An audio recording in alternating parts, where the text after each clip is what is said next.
अब आगे ध्यान से सुनना भाई और बहनों, अध्यात्म में ये बातें हमारे बहुत काम आएंगी, क्योंकि काल भी मौके की तलाश में रहता है कि आत्माओं के मन में कहां पर संशय पैदा करूं, कहां पर शंका पैदा करूं। और यदि किसी ने ऐसी कोई शंका हमारे मन में डाल दी और यदि हमने उस पर चिंतन करना शुरू कर दिया तो हमारी बात बिगड़ जाएगी। चिंतन करने का मतलब, हाँ यार बात तो इसकी सही है, गुरुजी ने ऐसा क्यों किया फिर, तो फिर हमारी बात बिगड़ जाएगी। जो भी छानबीन करनी है नाम दीक्षा लेने से पहले कर लो अपने गुरु के विषय में, भक्ति के विषय में। एक बार यदि आपने गुरु बना लिया, उपदेश ले लिया, उसके बाद फिर मन में कोई संशय, कोई शंका नहीं होनी चाहिए। तो यहां पर एक शंका है, वैसे तो परमात्मा ने काफी बार उसका समाधान करवा दिया है, फिर भी बहुत सारे लोग कह देते हैं कि तुम्हारे गुरु भगवान कैसे हैं, तुम्हारे गुरु भगवान कैसे हुए। तुम्हारे गुरु जी तो खुद कहते हैं कि मैंने इतने साल तक बालाजी की पूजा की, बाबा श्याम जी की पूजा की, श्री विष्णु जी की पूजा की। तुम्हारे गुरु भगवान कैसे हुए? क्या भगवान भी किसी और की पूजा करता है? भाइयों और बहनों, यह कलयुग की बिचली पीढ़ी है। सबसे पहला जवाब तो यह है कि इस कलयुग की बिचली पीढ़ी में हमारे भगवान खुद एक भगत की भूमिका करके दिखा रहे हैं, खुद एक आम संत की भूमिका करके दिखा रहे हैं, खुद एक आम व्यक्ति की भूमिका करके दिखा रहे हैं। साहिब से सतगुरु भये, सतगुरु से भये संत, धर धर वेख विशाल अंग, ये खेल है आदि और अंत। साहिब से सतगुरु भये, सतगुरु से भये साध, ये तीनों अंग एक हैं, गति कुछ अगम अगाध। 8 सितंबर 1951 से 17 फरवरी 1988 तक हमारे गुरुदेव ने एक आम व्यक्ति की, एक आम नागरिक की भूमिका निभा के दिखाई। 17 फरवरी 1988 से 1994 तक सतगुरु रामपाल जी ने एक अच्छे और नेक भगत की भूमिका निभा के दिखाई, और सन 1994 से वर्तमान समय में लगातार वे एक सच्चे सतगुरु की भूमिका करके दिखा रहे हैं। तो जो भूमिका ये परमात्मा अपने हाथ में लेता है उसको पूरी तरह से निभाता है। अरे परमात्मा तो अंधा नहीं होता, नहीं होता ना आंखों से अंधा होता, ना ज्ञान से अंधा होता, लेकिन द्रौपदी के लिए परमात्मा ने अंधे की भूमिका निभाई। अंधे की भूमिका करते हुए परमात्मा नदी में गहरे चले गए। तो ये परमात्मा जो भूमिका निभाता है वो पूरी निभाता है, पूरी। तो गुरुदेव भगवान यहां पर अपने विषय में जिक्र कर रहे हैं कि ऐसे ऐसे मैं बालाजी की पूजा करता था, श्याम जी की पूजा करता था। तो कहीं हमारे मन में कोई शंका पैदा ना हो जाए, कोई दूसरा सिरफिरा काल का एजेंट, क्योंकि बहुत सारे लोग इस परमात्मा के बच्चों के पीछे लगे हुए हैं। ये दुनिया भर के जितने भी साधु संत महात्मा है ना, इनको और कहीं ठिकाना नहीं है, सारे के सारे संत रामपाल जी के भक्तों के पीछे लगेंगे, क्योंकि काल प्रेरणा है। बाकी जगह तो सबकी नैया डूबी पड़ी है, सत भक्ति कहीं है नहीं। तो काल को चिंता तो संत रामपाल जी के भक्तों से हो रही है कि यहां से आत्माएं मेरे जाल से बाहर निकल सकती हैं। तो सबको संवार रखा है, जिसको देखो संत रामपाल जी के पीछे पड़ा है, उनकी भक्ति में मीन मेख निकालने के पीछे पड़ा है, उनके भक्तों को तोड़ने के पीछे पड़ा है। तो गुरुदेव भगवान क्या कह रहे हैं, ध्यान से सुनिए।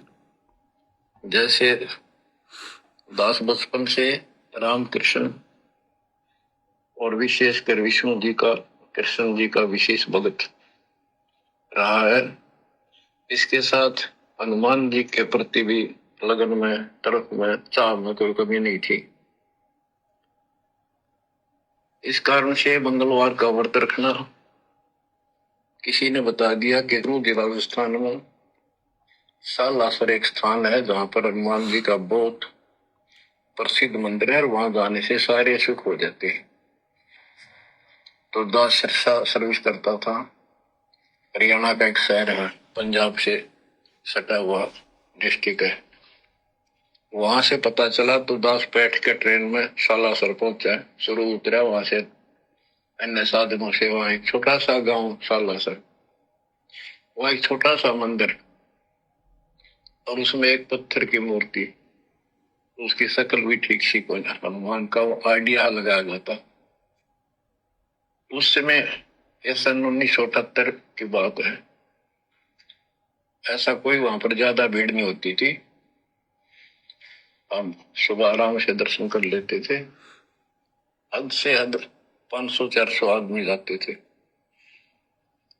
फिर देखते देखते 10 साल में वहां पर टेढ़ी मेढ़ी लाइन बनने लगी, यानी 4-4 घंटे में नंबर आने लग गया। और उस दौरान जैसे भी कोई राहत मिली, जैसे सर्विस लगी, पढ़ते थे, पास होते चले गए। हनुमान जी और श्री कृष्ण की जय जयकार। और जैसे हम पढ़ते थे, पास होते चले गए। तो ये श्रेय अपने इन इष्ट देवों को मानते थे जो एक से अनेक थे। श्री विष्णु भगवान, कृष्ण जी, श्री राम जी और हनुमान जी, शंकर भगवान जी। यानी शंकर भगवान जी कोई पीछे नहीं रखते थे।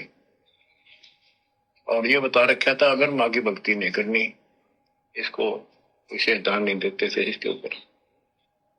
फिर भी पास हुए, सर्विस लगी, पुत्र प्राप्त हुआ, फिर पुत्री संतान होती चली गई। और इतनी खुशी हुई कि सारा कुछ हनुमान जी ने, श्री कृष्ण जी ने, विष्णु जी ने कर दिया। और ये देख रहा है दास के जो कबीर नास्तिक है, उनके भी सुख हो रहे थे। तो बात ये है, अब पता चला कि ये साधना वो सुख देने की थी नहीं जो हम इन कैसर कर रहे थे, किन से होगा, इनको श्रेय दे रहे थे। तो बच्चों, कबीर पीछे लग गया जाऊं था मैं लोक वेद के साथ, मार्ग में सतगुरु मिले, दीपक ले दिया हाथ। तो भाई और बहनों, कहने का मतलब है जब जब ये कबीर परमात्मा इस धरती पर, इस काल लोक में, मृत्यु लोक में आप और हम आत्माओं को ज्ञान देने के लिए सतलोक से चलकर गति करके आते हैं, प्रकट होते हैं, आप और हमें समझाने के लिए परमात्मा एक समय तक आप और हमारे जैसी सारी क्रिया करते हैं। सारी क्रिया हमारे अंदर घुसते हैं, ये साबित करते हैं, ये दिखाते हैं कि मैं भी तुम्हारे जैसा ही हूं, ताकि हम उनके निकट आ जाएं, हम उनकी बातें सुने, हम उनके ज्ञान को सुने। 650 साल पहले परमात्मा जी आए कबीर नाम से। क्या उन्होंने वैष्णव परंपरा को धारण नहीं किया था? अरे इस भक्ति मार्ग में, कबीर के मार्ग में कंठी माला का तो कोई लेना देना ही नहीं है। लेकिन कबीर परमात्मा ने जब 5 वर्ष की उम्र में, लीलामयी उम्र में, आदरणीय रामानंद जी को, पंडित रामानंद जी को जब अपना मुंह बोला गुरु धारण करना था, तो क्या लीला की उन्होंने?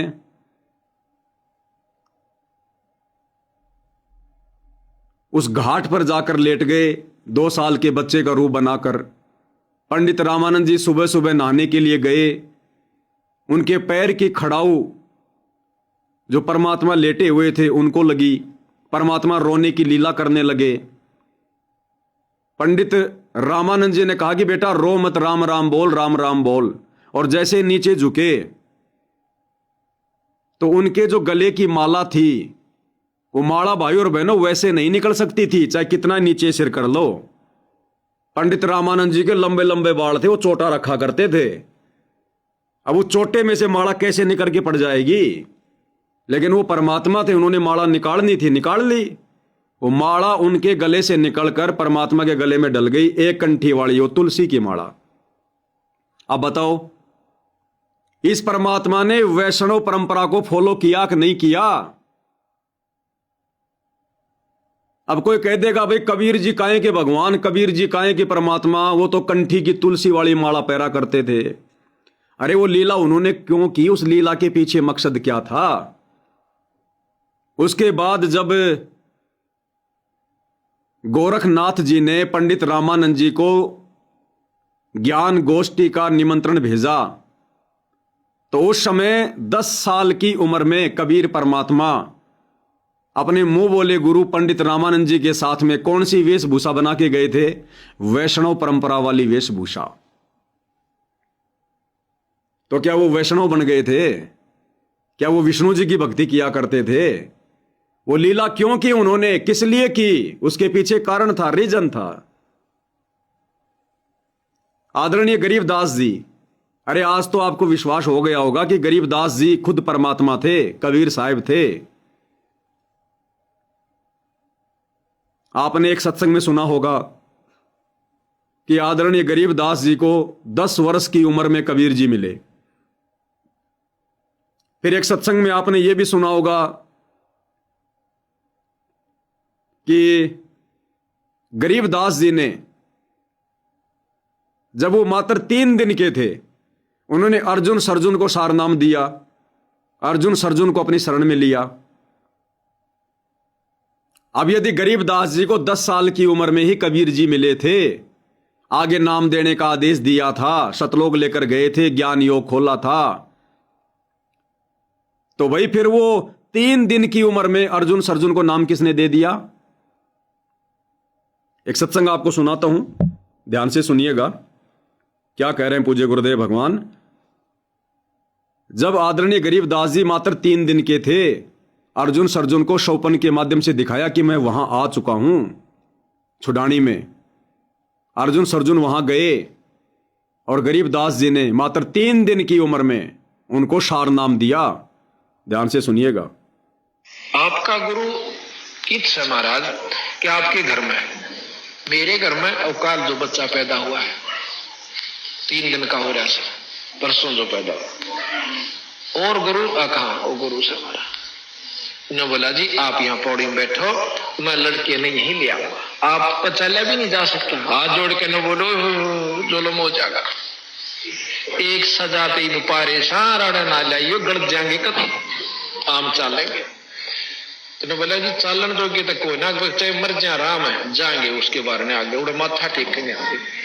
एक 2 वो पकड़े, 2 वो पकड़ा, उन लत ले गए बेचारे, नो पिता पिता पाटक दे, नो टूटे टूटे से गोडे जाके उस जहां माता रानी नाम था महाराज जी की माता जी का, जहां माता रानी और बच्चा महाराज बंदी छोड़ लेटे हुए थे, उस कमरे में जाके और छोड़ दिए। इन्होंने बोले तुम बाहर जाओ, और बाकी बाहर नो कान ला के सुने की बात हो रही है। महाराज रानी सुआदी नींद पे, और वो नो देखे नो खिड़कियां में देखें के बतलाव से बंदी छोड़ 3-7 दिन के बच्चे न बोले अर्जुन सर्जुन, और वो लंबे पड़े मुंदे रोवे न बोला जचगी था रहे गुरु के प्रति विक्षेप नहीं आकर अगदी बस भोग लिया हमने जितना भोगना था, बंदी छोड़ पापी जीव से बख्श दो।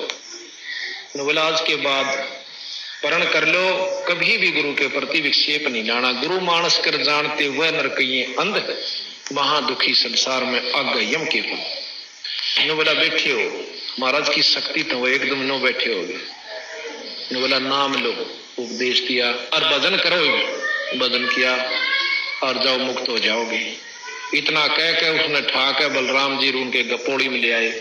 2-3 दिन वहां डटे, उसी समय शरीर त्याग कर सतलोक। तो मात्र 3 दिन की लीलामय उम्र में आदरणीय गरीबदास जी ने अर्जुन सर्जुन को सार नाम दिया।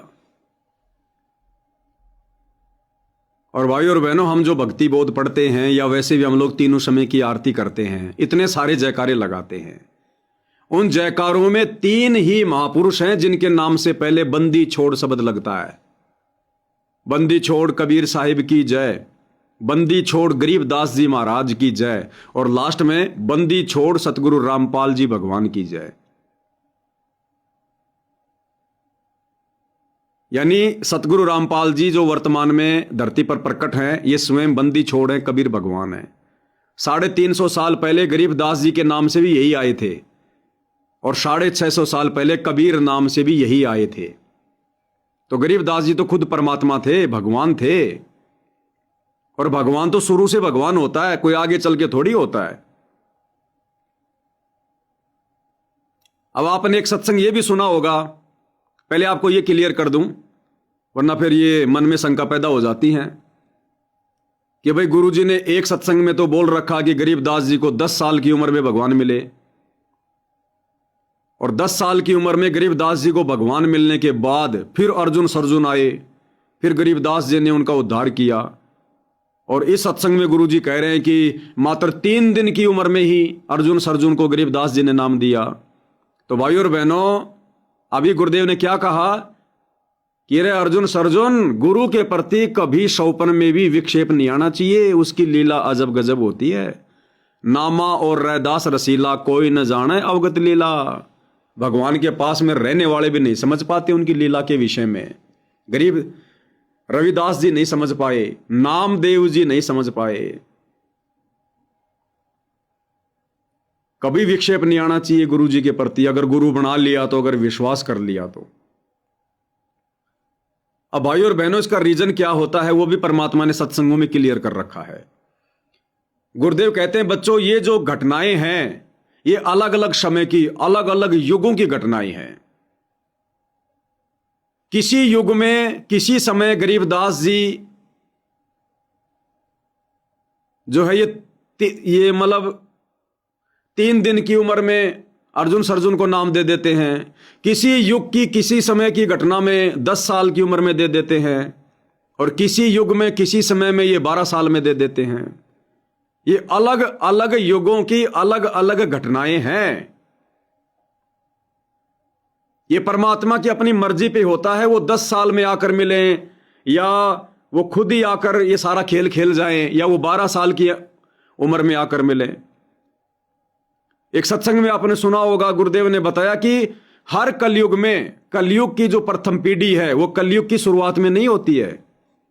ये परमात्मा की अपनी मर्जी पे होती है। वो चाहे तो कलयुग के बीच में भी आ जाते हैं, वो चाहे तो कलयुग के लास्ट में भी आ जाते हैं, चाहे तो वो कलयुग की शुरुआत में भी आ जाते हैं। तो ये उनकी अपनी मर्जी, उनकी अपनी मौज के ऊपर निर्भर करता है। तो आप और हमने इस प्रकार की बातें सुन के मन में कोई विक्षेप पैदा नहीं करना चाहिए कि गुरुजी ने एक सत्संग में तो बोल दिया कि 10 साल की उम्र में अर्जुन सर्जुन को मिले, फिर अर्जुन सर्जुन को दर्शन दिया कि छुड़ानी में मेरी आत्मा आ गई है, जाके नाम ले लो। और इस सत्संग में कह रहे हैं कि मात्र 3 दिन की उम्र में गरीबदास जी ने उनको नाम दीक्षा दे दी। तो ये खुद परमात्मा है। ये गरीबदास जी के नाम से खुद ही परमात्मा आता है इस समय, और इनकी मौज ये क्या लीला करे उस समय। तो आप और हमने मन में कोई शंका पैदा नहीं करनी है। तो एक सत्संग आपने सुना होगा गरीबदास जी के विषय में कि कबीर परमात्मा उनको 10 साल की उम्र में आकर मिले, और उन्होंने कहा कि बेटा भक्ति किया कर। तो गरीबदास जी ने क्या कहा? गरीबदास जी ने कहा कि भक्ति तो हम करते हैं, भगवान शंकर की पूजा करते हैं, भगवान कृष्ण की पूजा करते हैं, बजरंग बली की पूजा करते हैं, हमारे फला फला बाबा का मेला भरता, उस मेले में जाते हैं, हम सबको राम राम करते हैं। बाबा जी भक्ति तो हम करते हैं। एक बार ध्यान से सुनो। तो गरीबदास जी ने उसी आधार से काफी प्रश्नोत्तरी की। गरीबदास कबीर साहब ने उस प्यारी आत्मा को बहुत अच्छी तरह अपना ज्ञान समझाया, बताया कि ब्रह्मा तुम किसकी पूजा करते हो? गरीबदास जी से पूछा। गरीबदास जी ने कहा प्रभु हम भगवान शिव की पूजा करते हैं, भगवान श्री कृष्ण राम की पूजा करते हैं। तो क्या कहा गरीबदास जी ने? हम श्री विष्णु जी की पूजा करते हैं, श्री शंकर जी की पूजा करते हैं। अरे तो गरीबदास जी तो खुद बंदी छोड़ थे। बंदी छोड़ तो एक ही होता है, कबीर भगवान। तो फिर वो क्यों हनुमान जी की पूजा कर रहे थे? भाई जिन लोगों को ये ऑब्जेक्शन है कि संत रामपाल जी भगवान हैं, तो उन्होंने हनुमान की पूजा क्यों की? बाबा श्याम जी की पूजा क्यों की? उन्होंने व्रत क्यों किए? तो गरीबदास जी तो खुद परमात्मा थे, भगवान थे। भगवान तो शुरू से ही होता है। फिर भी गरीबदास जी क्या क्या पूजा किया करते थे, देख लो, भगवान होने के बावजूद भी। तो कहने का मतलब है ये कबीर परमात्मा इस गंदे लोक में आकर आप और हमें ये अध्यात्म समझाने के लिए आप और हमारे बुद्धि स्तर से ही काम लेता है। कौन सा फॉर्मूला अपनाने से आप और हम इसके निकट आएंगे, इसके ज्ञान को स्वीकार करेंगे? वो सारे फॉर्मूले परमात्मा अपनाता है। अरे परमात्मा तो राजाओं का राजा है, शहंशाहों का शहंशाह है, लेकिन इब्राहिम सुल्तान को समझाने के लिए बांदी बन गया, नौकर बन गया, 3 कोरड़े खाए। अब कोई कह देगा कि भगवान कोई बांदी बनता है क्या? भगवान कोई नौकरी करता है क्या? की भाई उन्होंने कोरड़े खाए, उन्होंने भाई अपनी आत्मा को ज्ञान समझाने के लिए। ना जाने क्या क्या करना पड़ता है भगवान को इस गंदे लोक से आप और हमारे को बाहर निकालने के लिए। तो सतगुरु रामपाल जी स्वयं परमात्मा है, परम ब्रह्म है, पूर्ण ब्रह्म परमेश्वर हैं और ये 8 सितंबर 1951 से भूमिका कर रहे हैं। इन्होंने आवश्यकता नहीं हनुमान की पूजा करने की। त्रेता युग में हनुमान को इन्होंने अपना चेला बनाया था। जब मुनिंदर रूप में परमात्मा आए थे तो हनुमान जी को दीक्षा दी थी, अपना भगत बनाया था। अपने भगत की भक्ति भगवान नहीं करता, लेकिन आज आप और हमें इस काल के जाल से बाहर निकालने के लिए परमात्मा क्या क्या लीला करता है। अरे बाप अपने छोटे बेटे के लिए घोड़ा बनता कि नहीं बनता है, घुटनों के बल चलता कि नहीं चलता है, अपने बच्चे को अपनी पीठ पे बैठा के और ये कहता कि नहीं कहता, चल मेरे घोड़े टमटम, चल मेरे घोड़े टमटम। वो बाप जो बहुत बड़ा अधिकारी है, बड़े बड़े लोग उसको सैल्यूट मारते हैं, अपने छोटे से बच्चे के लिए जमीन पर घुटनों के बल चलता है, घोड़ा बनता है, गधा बनता है। तो ये हमारा परम पिता है। ये तो ना जाने क्या क्या खेल खेलता आप और हमारे लिए। तो इन्होंने भक्ति करने की जरूरत नहीं थी, लेकिन परमात्मा ने 8 सितंबर 1951 से और 17 फरवरी 1988 तक, जब तक इन्होंने 12वें पंथ में प्रवेश नहीं करना था कि 12वें पंथ हम ही चल आवें, सब पंथों को मिटाकर एक पंथ चलावें, तो इस दौरान परमात्मा ने एक आम व्यक्ति की भूमिका की, एक अच्छे बेटे की भूमिका की, एक अच्छे भाई की भूमिका की, एक अच्छे रिश्तेदार की भूमिका की। भगवान को तो नौकरी करने की भी जरूरत नहीं है। अरे भगवान को अपना पेट भरने के लिए काम धंधा करने की जरूरत पड़ती है क्या? नहीं पड़ती ना। तो 650 साल पहले कबीर जी ने जुलाई का काम किया कि नहीं किया? तो क्या वो भगवान नहीं थे? गरीबदास जी ने खेती बाड़ी की कि नहीं की? खेतों से बरोटा काट के सर पर रख के लाते थे कि नहीं लाते थे? खेतों में हल चलाते थे कि नहीं चलाते थे? आज वही भगवान इस कलयुग की पिछली पीढ़ी में जूनियर इंजीनियर की नौकरी करके दिखा रहा है। तो समय अनुसार परमात्मा को सारे खेल खेलने पड़ते हैं। दूसरा, एक बहुत बड़ी भ्रमणा, एक बहुत बड़ी शंका, उसके निवारण के लिए परमात्मा ने इतने वर्षों तक श्याम जी की झूठ मूठ की पूजा करने की लीला की, हनुमान जी के व्रत रखने की लीला की, हनुमान चालीसा पढ़ने की लीला की। मालिक को पता था कि यह काल कहां कहां आत्माओं के मन में क्या क्या शंका पैदा करेगा। बहुत सारे ऐसे लोग जो किसी मंदिर के पुजारी हैं या किसी पंथ से जुड़े हुए हैं, या हनुमान जी के पुजारी हैं, श्याम जी के पुजारी हैं, अन्य किसी देवी देवता के पुजारी हैं, और उनकी उम्र बीत गई, 30-30, 40-40 साल हो गई उनको। गुरुदेव को पता था कि जब ये मेरा वाला ज्ञान सुनेंगे उनकी आत्मा फड़केगी, आत्मा तड़पेगी कि भैया मुक्ति तो यही है, असली उपदेश तो संत रामपाल जी का है। लेकिन अब उन आत्माओं के मन में काल शंका पैदा करेगा कि अब हम क्या करेंगे उपदेश लेके बाबा रामपाल से। पूरी जिंदगी तो हमने हनुमान जी के चरणों में बिता दी, बाबा श्याम जी की भक्ति में बिता दी, अब हमारी कहां भक्ति बनेगी बाबा रामपाल के चरणों में आकर। तो वो आत्मा निराश ना हो जाएं, मायूस ना हो जाएं, इसके लिए परमात्मा ने खुद ऐसी लीला करके दिखाई कि भाई देखो, आज से पहले तो मेरे को भी नहीं पता था, भाई पीछे लागा जाऊं था मैं लोक वेद के साथ, रास्ते में सतगुरु मिल गए दीपक दे दिया हाथ। कि देखो भाई, मैं रामपाल दास भी पहले लोक वेद के हिसाब से भक्ति कर रहा था, परंपरागत पूजा कर रहा था, हनुमान जी के व्रत करता था, बाबा श्याम जी की पूजा करता था, पैदल जाता था, सालासर जाता था।